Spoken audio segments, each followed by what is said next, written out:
What's up, YouTube? My name is Arthur Robinson Jr. I am the creator and host of PowerfulInterviews.com. I am a partner of NationalDiversified.com. I want to welcome each and every one of you to this phenomenal video. In this interview, you're going to experience life-changing information that you will not find anywhere else. I have secured an incredible interview with a great friend of mine, successful businessman, the first African-American Secret Service agent that was in the White House. His name is Abraham Bolden.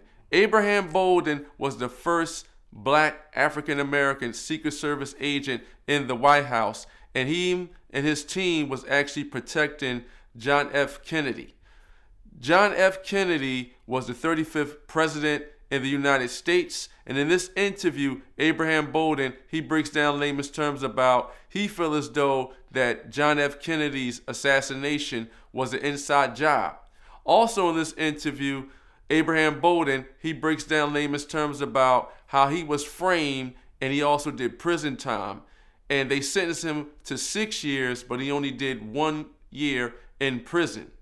Also in this interview, Abraham Bolden, he breaks down layman's terms about his best-selling book, which is called The Echo from Dealey Plaza, and much, much more. So remember, this is not BS information. The right information will change your current situation. Wealthy people, they take advice from other wealthy people, and unfortunately, broke people, they take advice from broke people. So right about now, go get your pen and your pad, sit back and relax, and write down some notes. In this interview that I'm going to reveal to each and every one of you with my great friend, the first African-American male that was in the White House as a Secret Service agent. His name is Abraham Bolden.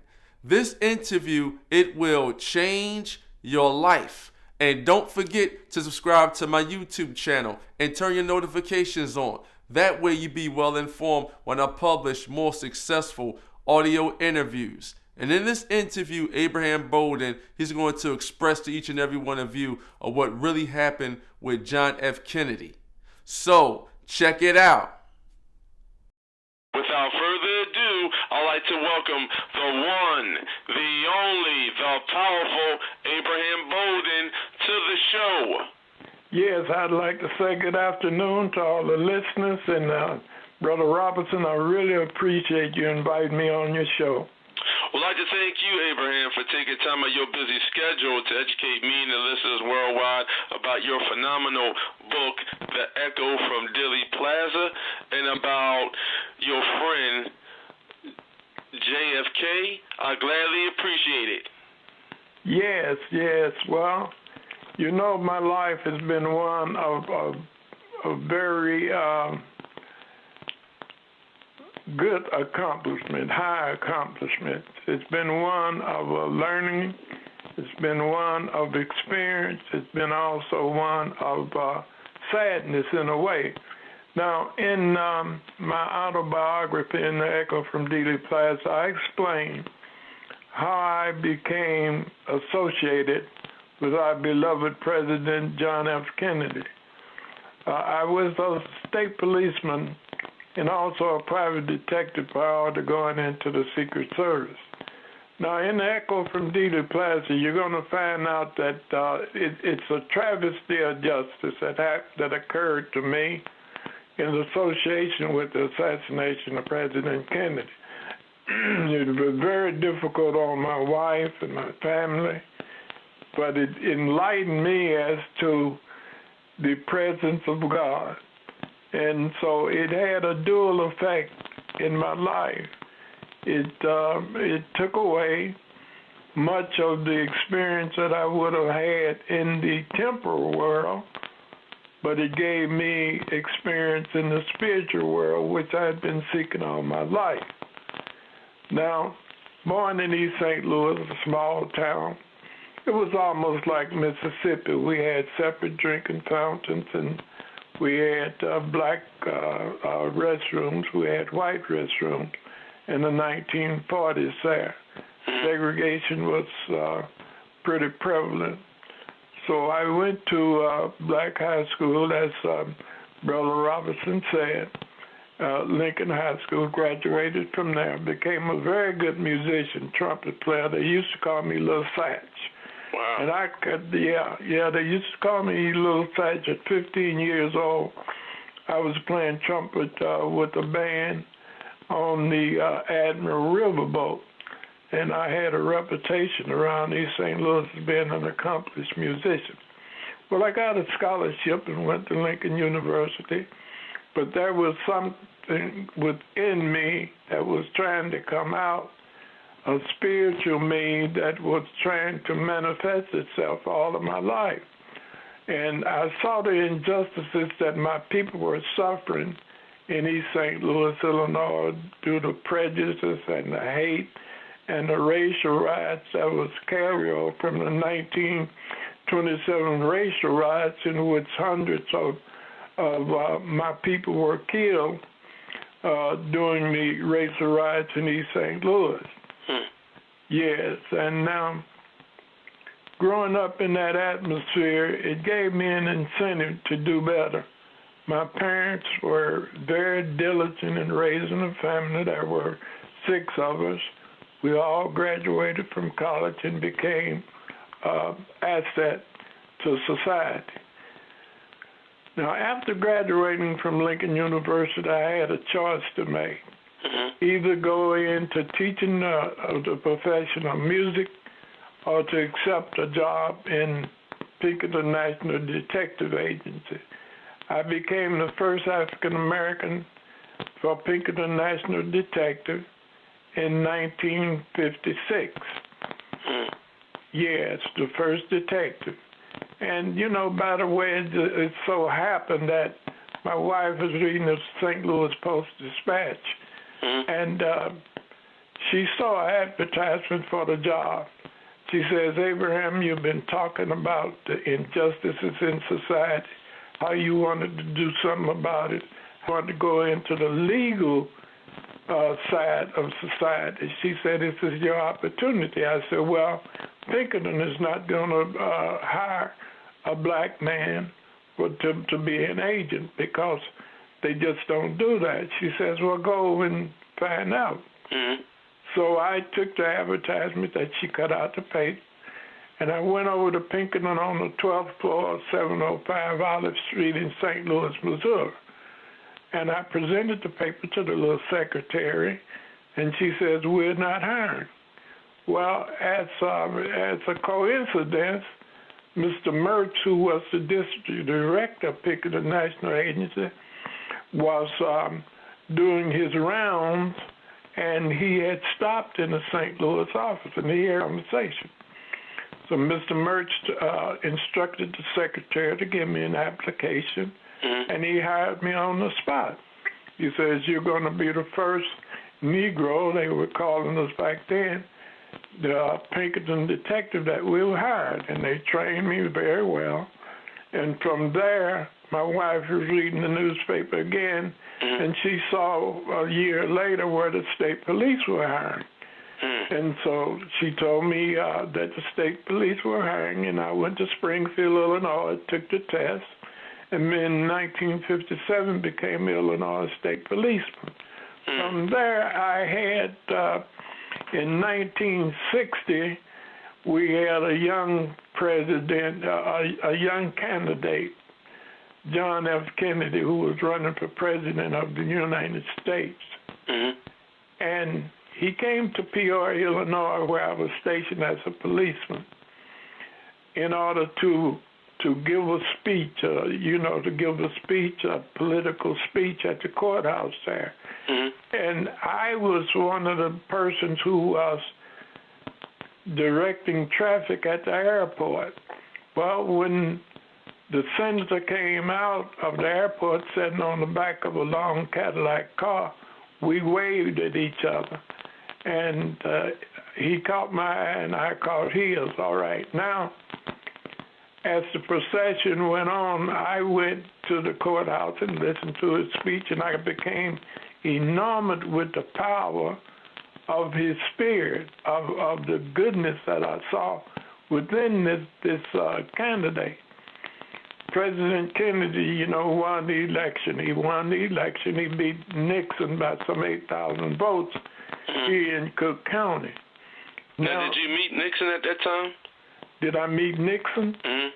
No, I didn't meet Nixon. No, I didn't.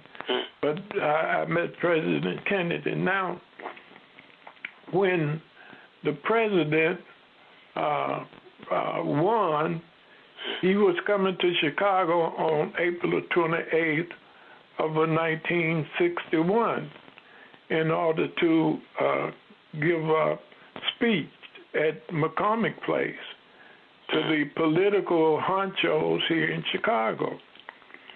Now, in the meantime, I had applied, put in an application to be a United States Secret Service agent. And I had been accepted, was stationed in Chicago, Illinois, in the Chicago 2-1 office as a field agent.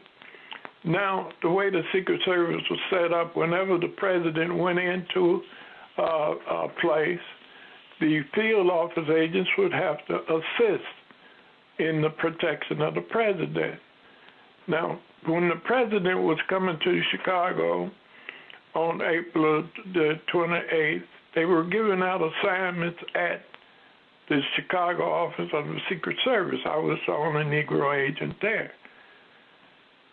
And I had a position first at the doorway where the president was to come in, and that was taken from me and given to a Chicago policeman. And they stationed me down the stairs in front of a washroom. Now, the likelihood of me seeing the president from that position was slim to none. And they made jokes about it, the fact that I was stationed downstairs, guarding the washroom and this and that.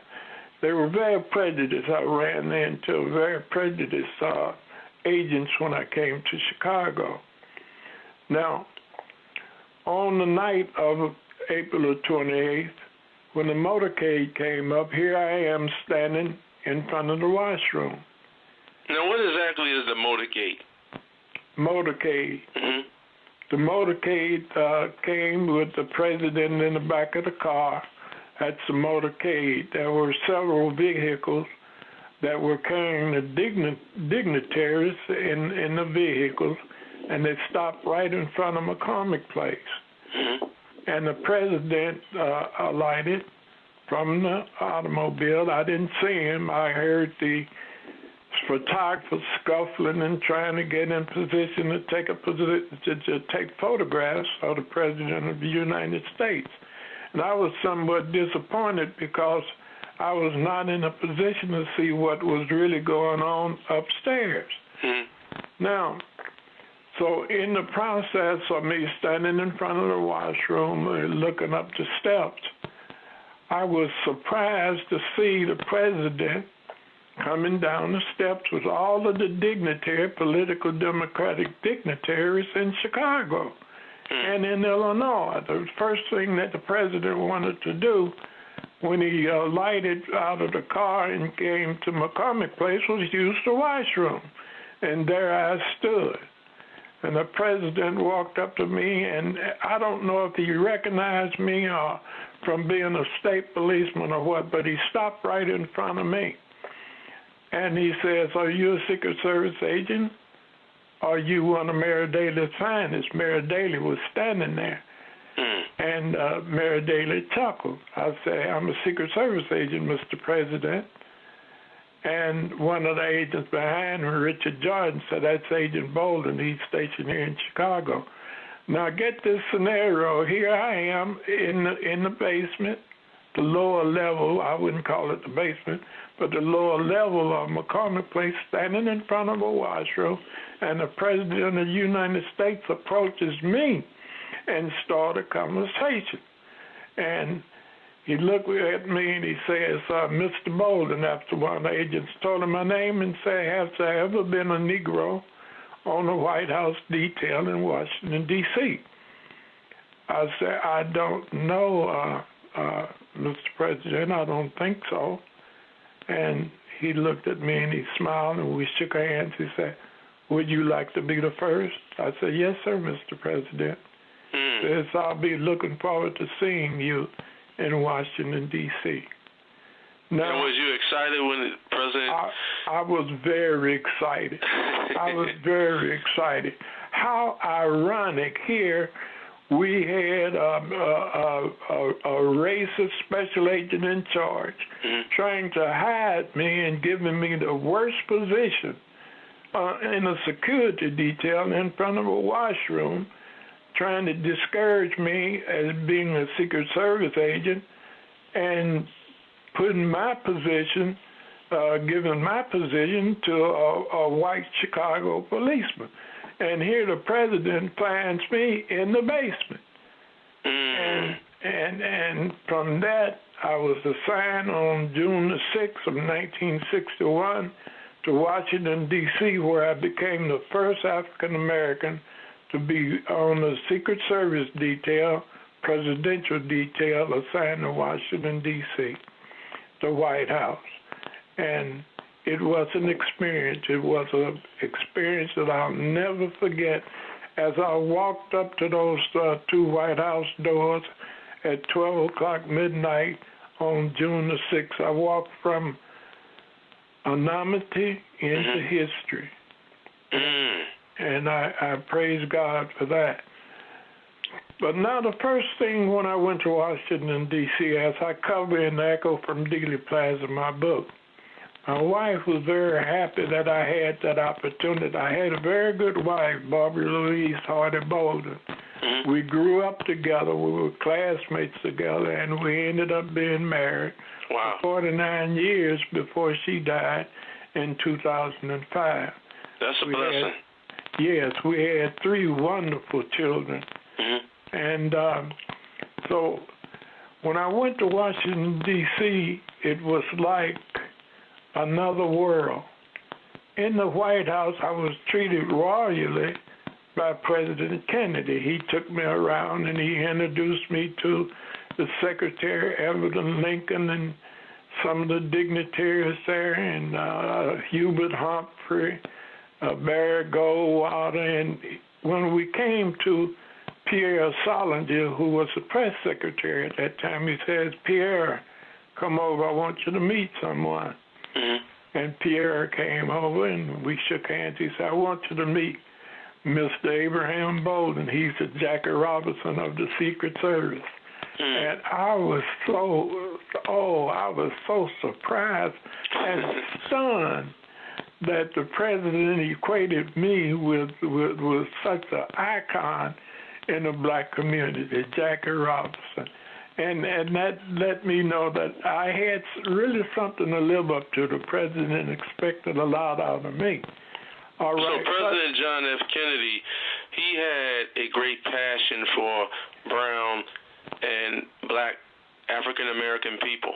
Yes, he did. I could see it in his eyes. He was familiar with suffering. His family suffered. His dad had recently had a stroke and had become incapacitated. You know, it was a troubled family. They had a lot of money, but they had a lot of unfortunate situations that occurred during a lifetime. He had a brother that had been killed in the service, and he had a sister that was born intellectually incapacitated. And that was just a lot of trouble that was going on in the family. And you could see it in the etches within the wrinkles of his face that he had this wonderful heart within. He was a troubled man. He had back problems, and he was but he exuded sincerity. He exuded grace. He exuded compassion. This was just a wonderful person. The sincerity and you could just tell that he was different. But the agents around him hated him. There were many agents who were on the detail. They didn't like him because of his stand for civil rights. Now, in 1960, you know, it was a heck of a time. We had race riots all over the country. There were lynchings, church bombings. There were all type of illegal activity going on, and the races were as divided as they are in today's time. And President Kennedy took the side of equality and justice for all people, not just black people, but for all people. And you could feel that when he spoke, that he was not talking a political talk. He was talking a situation whereby it was from his heart. That's how he really felt. And he treated me, as I said, royally. Every time he saw me in the White House, if he was with a dignitary, he introduced me to him. He would talk to me about Mayor Daley and talk to me about some situations that were going on in the civil rights movement. And so we had an amicable relationship. I think it was beyond, it was just between an agent and a president of the United States. I know that I sincerely liked him. I had a compassion for him, and I felt the same that he liked me, as I bring out in Echo from Dealey Plaza, my book. But it troubled me that the agents that surrounded him were drinking, they were drunk, they were womanizing, and they weren't quite protecting him and like he should be protected. And I brought it up to the agents. I said, look, the way that these things are going, the president would be open to assassination. Now, some didn't like him because of his religion. Others didn't like him because of his stand on civil rights. As a matter of fact, when we were in Hyannisport, Massachusetts, and the president invited me to take a yacht ride with him on Nantucket Sound, when we got back, the special agent in charge, when we were sitting in a room in the front room where we were living in a house, secure house, the agent in charge looked at me in the face and he says, Bolden. And I says, yeah, Harvey Henderson was his name. He was special agent in charge of the detail. He says, I'm going to tell you something and I don't want you to ever forget it. He looked at me in the eyes and he says, you're a nigger. You were born a nigger. You're going to die a nigger. You'll never be anything else but a nigger. So act like one. That's what the special agent in charge told me to my face. You are experiencing a life-changing, powerful interview, and you are hearing it first from Arthur Robinson Jr.'s PowerfulInterviews.com. So what was your response when they said that to you? I said, I love you too, Harvey. And I turned and walked out the door because he was itching for a fight which I could never win. If I won, I could never win. Here you got 11 Europeans plus him. Now, they're not going to be a witness for me, even though one of them did witness for me before the Warren Commission and verified what Harvey said.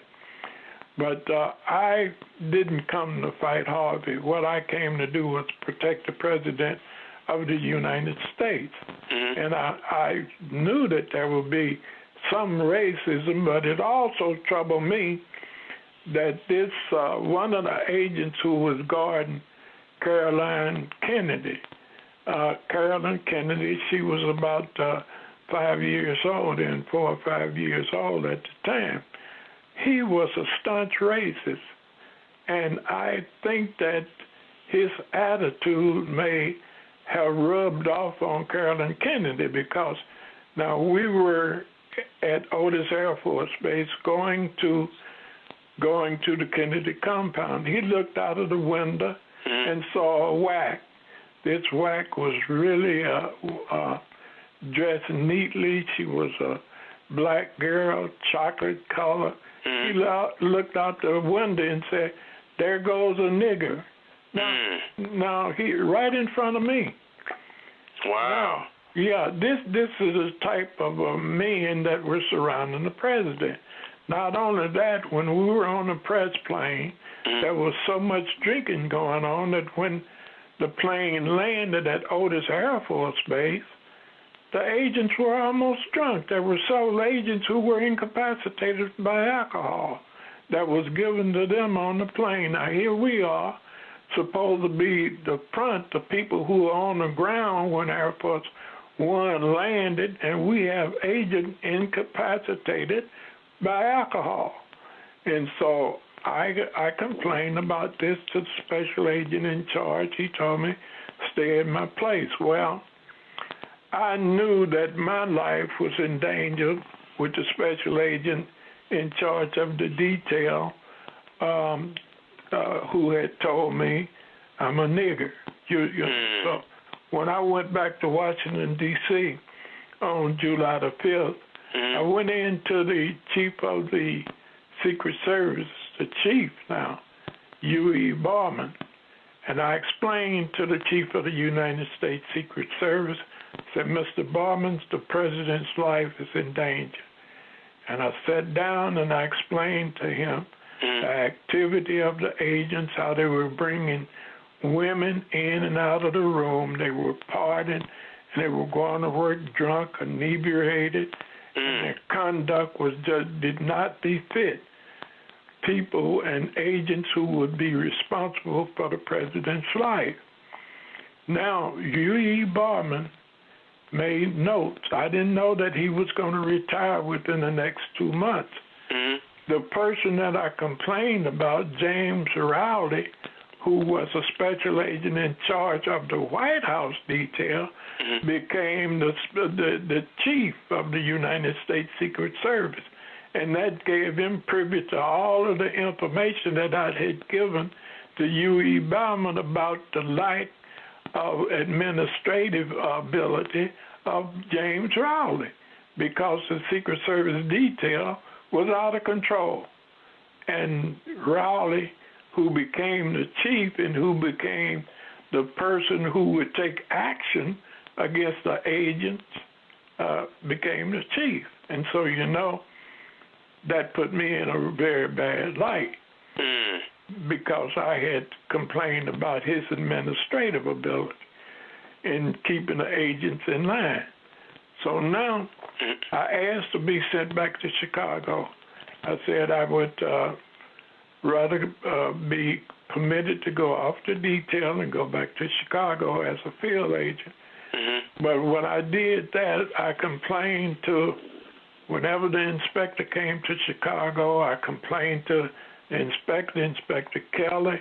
I told my special agent in charge in Chicago, special agent in charge in Cleveland, Ohio, about the activity of the agents surrounding the president.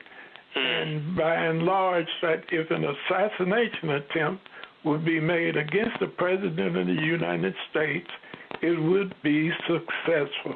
I predicted it. I predicted it. I say it would be successful. Now, in the meantime, in 1963, we had the Cuban Missile Crisis. And the Cubans was under surveillance, correct? Yeah, that's right. We had the Cuban Missile Crisis. And so we had an informant who was in with the Cuban organization called the DRE. Now explain to the audience who was a member of the DRE and what is the DRE's position? The DRE was a Cuban organization that wanted to go back into Cuba and overthrow Castro.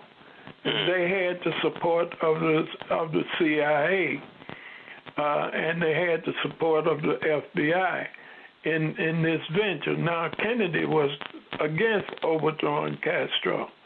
He, as a matter of fact, the Bay of Pigs was an event that they accused President Kennedy of having so many Cubans killed because he withdrew the air cover during an event where they were trying to go on the beach of Cuba.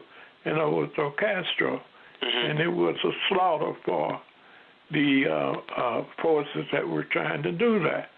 Now, and so now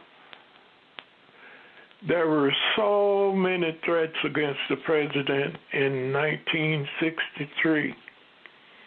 And as a matter of fact, in 2 cases, we had overt conversations that were recorded, whereby the president's life was threatened. In Miami, Florida, there was a man named Milt Tier. He was an official in the Ku Klux Klan and also a right-winger.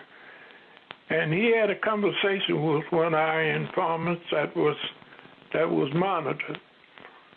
He told the informant that the president was about to be assassinated. Now, I'm talking about in October 1963. And the informant asked, well, how are you going to do that? And he said, we're going to put a man in a rifle in a warehouse building with a rifle with a telescopic sight and blow his head off. That's what he said. Now, so he predicted it. Oh, yeah, he predicted. He outlined how that they were going to kill the president of the United States. We had that information in October 1963. We also had information in Chicago, this DRE organization, this Cuban organization that wanted to go back into Cuba and overthrow Castro. It was a gun-running operation they were running here in Chicago. Now, Echeverria, who was one of the officials of this organization, also said the president is about to be assassinated. That he's going to be assassinated. Now, the Secret Service was taking no action to ensure that these plots would be unsuccessful. They had an investigator, Joe Noonan, who had an informant within the DRE, and this informant was identified as an informant of the Secret Service by an FBI agent who told the DRE, don't associate with our informant. Why was there so many informants back then? And was they incognito? Yeah, they were incognito. That's right. They were members of the organization. And what happened? Some of them worked for the CIA, you see, and so they were inside the organization. So we had 2 viable threats against the president. We also had the method that they were going to use. So when they went to Dallas, Texas, they had hit the people in Dallas, Texas had signs out, wanted dead or alive, for the president of the United States. They had printed signs. Wow. The right-wingers said wanted dead or alive. And when the president went to Dallas, Texas, on November the 22nd, 1963, everything that I had predicted happened. The agents went out drinking the night before the 22nd. Some of them were inebriated. They went to work, and at 12:30 o'clock, the president was assassinated. So President John F. Kennedy, he basically had people in his inner circle that didn't like him because of what he believed in terms of his value systems? Absolutely, absolutely. His value system, his stand on civil rights, the fact that he sent troops down just like President Eisenhower did. President Kennedy sent troops down to Mississippi. He got Dr. Martin Luther King out of jail, and it just seemed it was just too much for these Southerners and these right-wingers to digest. They saw him as a turncoat on the European people. That's how they saw him. They called him a nigger lover. They called him a charlatan. There were all kind of names that they used for President Kennedy. And I became upset Whenever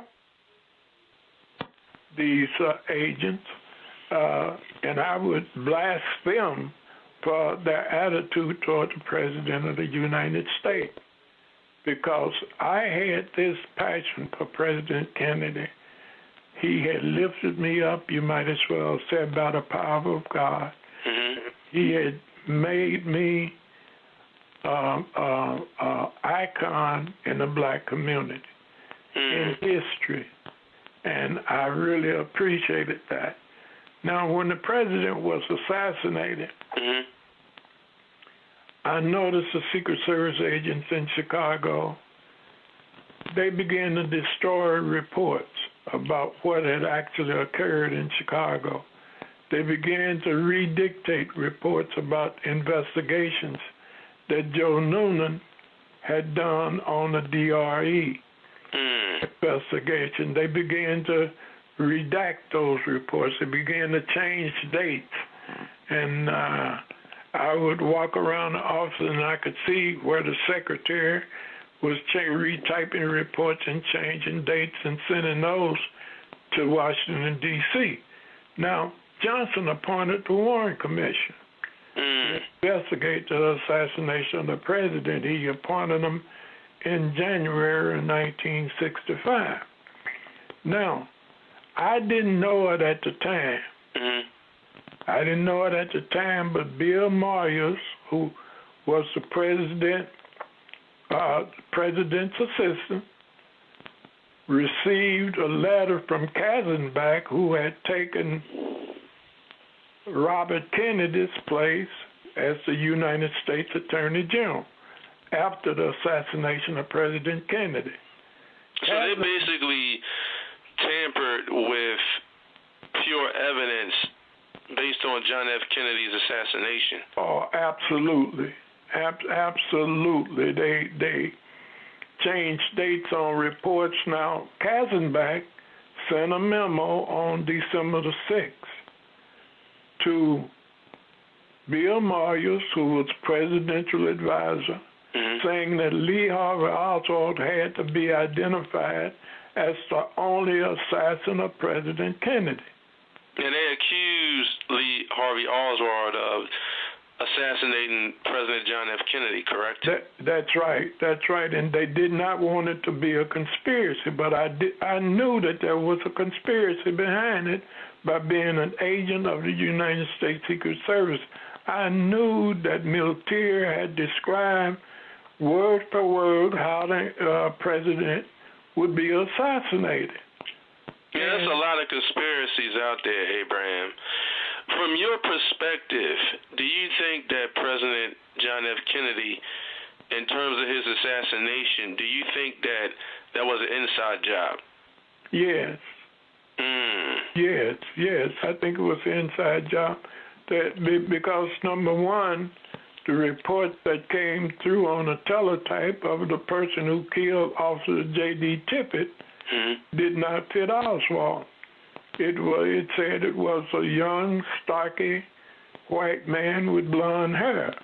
And now that was not Oswald. The information came from a lady who actually witnessed the shooting of Officer J.D. Tippit, and that was not Oswald. Another thing is that the Secret Service began to conceal from the Warren Commission the reports of these investigations into the assassination attempts of President Kennedy. So they disclosed the reports? Yes. What they did, they changed dates. As a matter of fact, on one particular report, on the Echeverria case, where Echeverria said that the president was about to be assassinated, and the president was assassinated 4 days later, they changed the date on that and put that after the president was assassinated and said that Echeverria was talking about President Johnson. How ridiculous. You see what I'm saying? And so that's what they did. And now, me not knowing what was going on, except that I knew that they were falsifying support. They were trying to protect the Secret Service, who had been drinking on the night before that the president was assassinated. Okay, now here the Warren Commission is taking testimony. I noticed that a surveyor is not being called. I noticed Miltier is not being called before the Warren Commission. So I decided that I would go before the Warren Commission. I was going to Washington, D.C. on May the 18th of 1964. I would be in Washington, D.C., now attending a Secret Service school. So when I went to Washington, D.C., I tried to contact J. Lee Rankin, who was the attorney for the Warren Commission. He was a Chicago attorney. During the process of me trying to contact J. Lee Rankin on the 18th of May, the Secret Service chief in Washington, D.C. came to me and said they needed me in Chicago. And they put me on a plane. 2 agents accompanied me back to Chicago, took me to the United States Attorney's Office, and charged me with soliciting a bribe. Now, let's talk about that, because they basically did some false accusations about you, and I know you did 6 years in prison for false accusations. I was sentenced to 3 years. Sentenced to 6 years, but I did 3 years and 3 months. Yeah, they brought me back to Chicago, and they had set up a case whereby they accused me of trying to take $50,000 from 2 counterfeiters, conspiracy. Now, to keep things short, because I know we don't have a lot of time, I had 2 trials on that particular case. Of course, the Secret Service did not stand behind me, because they were in it to convict me because I had been very vocal about the situation leading up to President Kennedy's death, as I bring out in my book. So now, after the jury was deliberating in the first trial, the testimony was given by a person who I had arrested twice for counterfeiting money, and he was on his way to the penitentiary for the 3rd time for the rest of his life. His name was Frank Jones. They used him as a witness against me. Now, do you think that he was paid off? Oh, I know he was paid off. They dropped all of the cases against him. I arrested him and 11 other persons for counterfeiting and distributing counterfeit money. And the case was pending when I went to trial. So they called him in and made an agreement with him because they wanted to arrest me. They wanted to get to me, to silence me, so that nobody would believe what I was saying. So what they did, Ed Hanrahan, who later was accused of assassinating 2 young men, civil rights men, Mark Clark. You are experiencing a life-changing, powerful interview, and you are hearing it first from Arthur Robinson Jr.'s PowerfulInterviews.com. He assassinated Mark Clark and was sued in federal district court. Now, did they win their case? Yeah, they settled the case. I think it was $12 million. Yeah. And so now, he was the prosecutor in my case. All right, the Attorney General here in Chicago. Now, when we went to trial, the judge called the jury out while they were deliberating and told the jury, in my opinion, Bolden is guilty of all counts of the indictment. Wow. Go back in and deliberate on what I just told you. That's what the judge told the jury, to go in and find me guilty. Wow. What they did now was sister on the jury. She saw through the whole thing. Mm-hmm. And it was such a travesty that after the trial, she went to the Channel 7 News here in Chicago and said she saw through the whole thing, how that they had set this thing up, and that it was a false trial. There was nothing going on, and that I was guilty of nothing. Her name was Anna B. Hightower. God bless her soul. And she was the only phenomenal woman at that time that was on your side. That's right. That's right. I had an all-white jury except her. So racism at that time was at an all-time high. Oh, all-time high.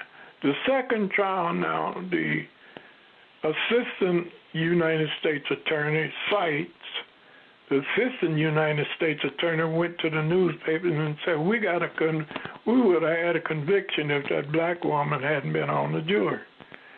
See, that's what he told the press. The second trial that was by an all-white jury. During the deliberation of the second trial, the judge put me and my attorney. He emptied the courtroom, and there was nobody in the courtroom but the United States Marshal, the jury, and the judge who had told the first jury to find me guilty. Wow. He put everybody out of the building and locked the doors and said that the jury was going to deliberate and seal a verdict. So the next morning, on August the 12th of 1964, the jury came in and with a guilty verdict. Of course, I knew that they were going to come in with a guilty verdict. You know, because they had it all set up. No question about it. So do you think, from your perspective, now I know that the presidents that are elected, they basically are, selected before they are elected. And I know that when it comes to a president, they basically are managing for the elite, and I know they have other bosses over top of them. Do you think that President John F. Kennedy, he kind of pushed too hard where the people that were over him didn't like, where he was actually rubbing shoulders and building relationships with African-American people as well as other races? That's right. He was building relationships in Africa. He was building a relationship with the blacks here in America, and he was very sincere about what he was doing. So you think that if he stuck with his own culture, that he basically would have had a longer run as being the president of the United States? Oh, yes, without doubt. Without doubt. They wanted to remove him because he was independent, he was wealthy, and he had a lot of backing, and they looked in the future and said, now, he has the black vote, he has the Latino vote, he has the Catholic vote, and so he could be in power, 8 years, and then his brother come in power, Attorney General, and then after him, Edward Kennedy, and so you would have a Catholic dynasty over the government. Now, you were the first black African-American Secret Service agent on the White House, and you build a phenomenal outside-the-box relationship with the phenomenal President John F. Kennedy. Did you and John F. Kennedy, did y'all build a personal relationship just among y'all two? Yes, I felt a personal relationship with him. I did. It was, some of it was telepathic. I would, when I was on a helicopter with him coming from Hyannisport, he sat right across from me in the seat. I was facing the president. We had a short conversation at that time. I wanted to tell him that his life was in danger, but I just, President Kennedy was also a military man. There's such thing as a chain of command. And I didn't know how he would accept if I would tell him something like that without going through the chain of command. You see, just blurt out, Mr. President, your life is in danger. So I thought. Well, from my opinion, I think you should have told him, and I think he would have really appreciated if you would have informed him earlier. That's just my opinion. Yeah, he saw what I saw. He saw some of the agents drinking, and he saw some of the agents who were drunk walking around, and President Kennedy, you know, he had a little bit of playboy in him too. And so I don't think that he realized the depth of the hate that some of the agents around him had.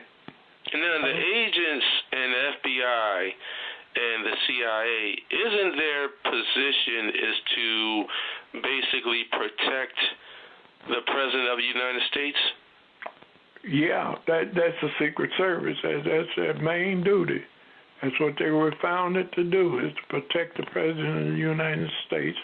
But the FBI and the CIA, if they have people with toxic mindsets, they can also be, you know, two crooked organizations. That's right. Wow. Right. Now, on January the 20th of 1965, Joe Spagnoli, who was one of the witnesses in my case, he admitted in open court under oath that he perjured himself in my trial at the behest of the United States Attorney, and that he and Frank Jones had been solicited by the government to set me up. Wow. Yeah, he testified to that. Now, when we appealed the case to the Seventh Circuit Court of Appeals, the chief judge called the prosecuting attorney in and asked him point blank, did you solicit perjury in the Abraham Bolden trial? The attorney stood right before the chief judge of the Seventh Circuit and said, Your Honor, I refuse to answer that question on the basis that my answer may tend to incriminate me. He took the Fifth Amendment before the court, and the court still confirmed my conviction. Wow. So we appealed to the Supreme Court. So basically, from the start, from the trial, they had it in for you already. They had it in for me already. I knew, as I bring out in the book, Echo from Dealey Plaza, and I want everybody to read that book, not because I wrote it, but because it detailed extreme injustice that happened to a citizen of America. The American people need to know about this. They need to know what happened and what can happen to an individual, how the constitutional rights does not protect an individual in the United States of America if certain people want to ignore that Constitution. And that's what makes it a very dangerous situation, is that we either have law or we don't. The laws cannot be suspended in order to wreak vengeance or to incapacitate or quiet down a citizen of the United States of America. This is a very powerful book, and I think that it should be read and it should be studied in the schools, because we're going to have to go through it. Now, when they put me in prison on July the 4th, July the 6th of 1967, I was in a bunk in Springfield Camp in Springfield, Missouri. 2 guards came to my bunk, and they took me and put me in the psychiatric part of Springfield Medical Center. So you wasn't in general population at that time? I was in general population with a sterling record. I had never been in trouble. I got in an argument with one inmate, and they used that argument that I had with a patient, a psychotic inmate who had beat a man half to death with a baseball bat. Wow. And had threatened me with a 12-inch butcher knife. And so we got in an argument, and they used that in order to put me in a psychological ward and forced me to take drugs, psychiatric drugs, and they were trying to declare me insane. So basically, I know that prescription drugs and non-prescription drugs, they're the major causes of diseases. So they basically wanted to serve you drugs to basically destroy your mindset. Yes, that's right. But they couldn't do it. You know why they couldn't do it, brother? Because God was with me.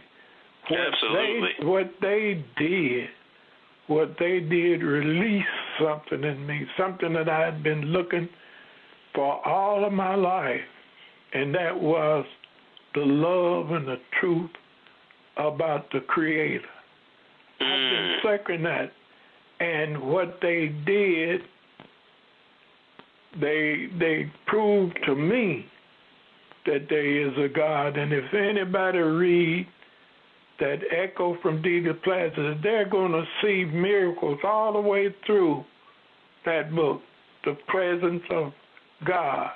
They're going to see that he had his hand over me. My meeting President Kennedy prepared me for a greater mission, and that mission is to serve humanity the best that I can, to uplift humanity. And that's what the Echo from Dealey Plaza does, and that has been my work since this event occurred. Well, it's a great autobiography, and it's a phenomenal outside-the-box book. Abraham, when you were doing your prison time, did you have to fight other inmates to get your respect? And what kind of food was they serving you at that time? Well, the food was fairly well. When I was at Terry Hunt, I worked on a farm there. We ate pretty good. But there were some who challenged me. It never came to fisticuffs because I was able to, you might as well say, stare them down or use the power of persuasion. But when I went to Fort Leavenworth, one of the lifers there told me not to come back out in the yard at Leavenworth because there were threats. These guys would cut me into pieces.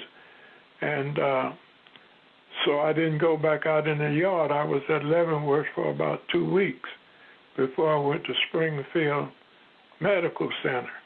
Now, did you see a lot of violence at that time in the prison system? Yes, I saw a couple of people killed. Wow. I saw one man, James Robinson. I was on the elevator in Springfield working in the officers' mess, and they had sent me to the main kitchen to take a pot of mashed potatoes. I got on the elevator, and there was a young man, European, standing behind me. When the elevator door opened, this James Robinson, a black guy, had it looked like a 12-inch butcher knife in his hand. And he ran past me. I thought he was coming for me because me being an ex-agent and everything, thought he was coming for me. So I put that cart between he and I. But he ran around the cart and cut this young man's guts out. Wow. He did. He stabbed him, and blood gushed everywhere. As a matter of fact, a couple of splatters got on me. So I got off the elevator, and I later saw James in 21 East in the psychiatric ward. He recognized me, and I recognized him. But he was so doped up, he was no danger to me. And when that violence occurred, what you seen firsthand, what was the prison guards doing at that time, and was the prison guards treating you well and the other inmates? The prison guards, some of them